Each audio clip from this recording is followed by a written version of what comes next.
ഈ നായരീഴവ സഖ്യവുമായി ബന്ധപ്പെട്ട് വെള്ളാപ്പള്ളി നടേശനും അതുപോലെ സുകുമാരൻ നായരും NSSന്റെ ജനറൽ സെക്രട്ടറി അവര് രണ്ടുപേരും നടത്തിയ പ്രസ്താവനകളിൽ അവരുടെ ടാർഗറ്റ് എന്ന് പറയുന്നത് പ്രതിപക്ഷ നേതാവ് VD സതീശനായിരുന്നു. VD സതീശൻ കേരളത്തിന്റെ മുഖ്യമന്ത്രിയാകാൻ യോഗ്യനല്ലെന്ന് NSS ജനറൽ സെക്രട്ടറി പറഞ്ഞു. അതുപോലെ തന്നെ VD സതീശൻ താനാകുന്ന മാൻപേടയെ വേട്ടയാടുകയാണെന്ന് നമ്മുടെ വെള്ളാപ്പള്ളി നടേശനും പറഞ്ഞു. അവരെല്ലാവരും അസ്ത്രം ഓങ്ങിയത് VD സതീശന് നേരെയായിരുന്നു. വാസ്തവത്തിൽ രണ്ട് പ്രബലമായ സാമുദായിക സംഘടനകൾ VD സതീശനെ എതിർപക്ഷത്ത് നിർത്തുമ്പോൾ, ഇങ്ങനെ പ്രതിഷ്ഠിക്കുമ്പോൾ പാർട്ടിയിൽ തന്നെ രണ്ടഭിപ്രായം ഉണ്ടാകാവുന്നതാണ്. പക്ഷേ നമ്മുടെ സജി ചെറിയാന്റെ ഈ അനവസരത്തിലെ പ്രസ്താവനയുണ്ടല്ലോ, ഈ വർഗീയ പ്രസ്താവന, അത് വാസ്തവത്തിൽ VD സതീശന് ഗുണകരമായിട്ട് ഭവിച്ചത് എന്ന് പറയേണ്ടിയിരിക്കുന്നു. അതായത് ഈ നായരീഴവ ഐക്യം സംബന്ധിച്ച പ്രസ്താവനകൾക്ക് അല്ലെങ്കിൽ നീക്കങ്ങൾക്ക് പിന്നാലെ സജി ചെറിയാന്റെ ഭാഗത്തു നിന്നൊരു വർഗീയ പ്രസ്താവന വന്നത് മതനിരപേക്ഷ കക്ഷികളെ ഒരുമിപ്പിച്ചു എന്ന കാര്യത്തിൽ യാതൊരു സംശയമില്ല.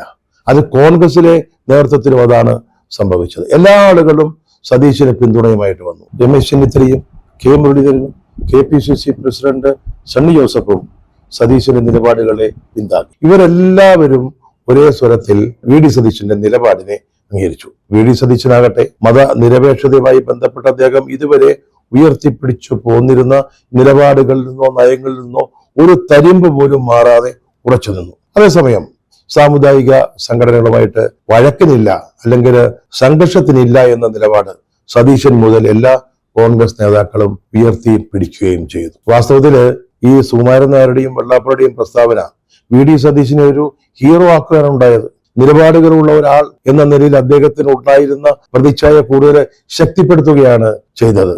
ഈ രണ്ട് സാമുദായിക നേതാക്കളുടെ നിലപാടും ഒപ്പം തന്നെ സജി ചെറിയാന്റെ പ്രസ്താവനയും അദ്ദേഹത്തിന് കൂടുതൽ പ്രയോജനകരമായി മാറുകയും ചെയ്തു.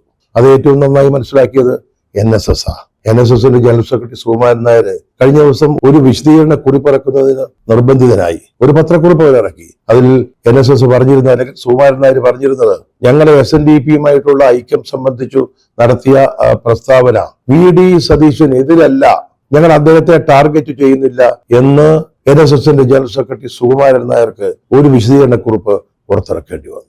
ഇതിന്റെയൊക്കെ അനന്തരഫലം എന്ന് പറയുന്നത് CPM അടുത്ത തെരഞ്ഞെടുപ്പിനെ നേരിടാൻ പോകുന്നത് വർഗീയ പ്രചാരണത്തിന്റെ അടിത്തറയിൽ നിന്നുകൊണ്ടായിരിക്കും എന്നുള്ളതാണ്.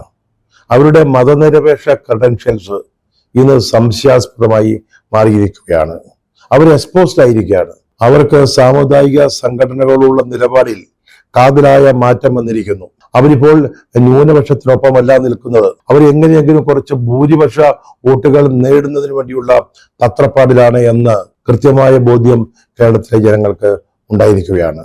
13 വർഷങ്ങൾക്ക് മുമ്പ് പിണറായി വിജയൻ കായംകുളത്ത് നടത്തിയ ഒരു പ്രസ്താവനയുണ്ട്. 2012 സെപ്റ്റംബറിൽ. അന്നാണ് ആദ്യമായിട്ട് നായരീഴവ ഐക്യത്തെക്കുറിച്ചുള്ള ചർച്ചകൾ ശക്തമായത്. അന്ന് പിണറായി പറഞ്ഞത്, ഈ നീക്കം NSSും SNDPയും ചേർന്നുള്ള ഈ നീക്കം ഒരു രാഷ്ട്രീയ അജണ്ട ആണ് എന്നാണ്. അന്ന് അദ്ദേഹം പറഞ്ഞ ഒരു കാര്യം, ഈ നായരീഴവ ഐക്യമെന്ന് പറയുന്നത് കേവലമായ ജാതി സംഘടനകളുടെ ഒരു യോജിപ്പല്ല, അവിടെ ഒരു കൂടിവരവല്ല, അവരുടെ ഒരു രാഷ്ട്രീയ അജണ്ട പുറത്തു വരികയാണ്. അവർ രാഷ്ട്രീയ പാർട്ടി രൂപവൽക്കരിക്കണം എന്ന് മറ്റും പറയുന്നുണ്ട്. ഇവിടെ അരാഷ്ട്രീയത വളർത്താനാണ് SNDPയും NSSും പോലെയുള്ള ജാതീയ സംഘടനകൾ ശ്രമിക്കുന്നത് എന്നാണ് പറഞ്ഞത്. അത് 2012 കാര്യമാണ്. ഇന്നിപ്പോൾ 2026 നമ്മളൊരു പുതിയ നിയമസഭാ തെരഞ്ഞെടുപ്പിനെ ഉറ്റുനോക്കുമ്പോൾ CPMന്റെ നിലപാടുകൾ എത്രത്തോളം മാറിയിരിക്കുന്നു എന്നുള്ളത് വളരെ വ്യക്തമാണ്. അതേസമയം കോൺഗ്രസ് ആവട്ടെ മതനിരപേക്ഷതയിൽ ഉറച്ചു നിൽക്കുന്നു. സാമുദായിക സംഘടനകളുമായി പോരിനില്ല എന്ന നിലപാടിൽ ഉറച്ചു നിൽക്കുകയും ചെയ്യുന്നു.